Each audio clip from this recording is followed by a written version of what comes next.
ఇక్కడ స్ప్రెడ్‌షీట్‌లో ఏ కాలమ్‌లో నేము, బి కాలమ్‌లో ఏజ్, సి కాలమ్‌లో డిపార్ట్‌మెంట్, డి కాలమ్‌లో డెసిగ్నేషన్, ఈ కాలమ్‌లో సాలరీ, ఎఫ్ కాలమ్‌లో డేట్ ఆఫ్ జాయినింగ్.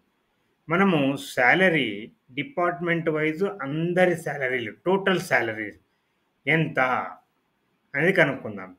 ఇక్కడ ఏ విధంగా ఇక్కడ మనము డీసమ్ అనే ఫంక్షన్ ఉపయోగిద్దాం. డీసమ్ ఈజ్ ఈక్వల్ టు డీసమ్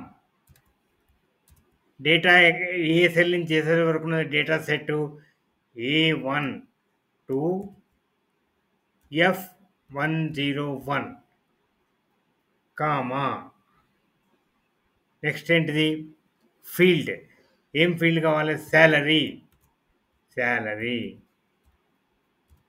తర్వాత ఇన్వర్టెడ్ కామర్స్లో పెట్టాలి అది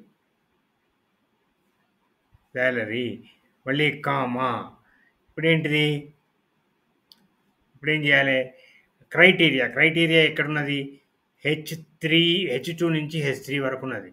so H2 colon H3 bracket close enter చూసారా సాలరీ వచ్చేసింది.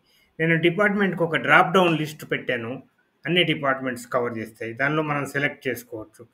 ఇప్పుడు నేను మార్కెటింగ్ పెడతాను. చూసారా మార్కెటింగ్ సాలరీ నేను అందరికి హెచ్ఆర్ పెడతాను. హెచ్ఆర్ చూడండి 19,82,630 అందరికంటే ఎక్కువ. హెచ్ఆర్ డిపార్ట్మెంట్లో ఉన్న వాళ్ళ టోటల్ సాలరీ అన్నిటికంటే ఎక్కువ.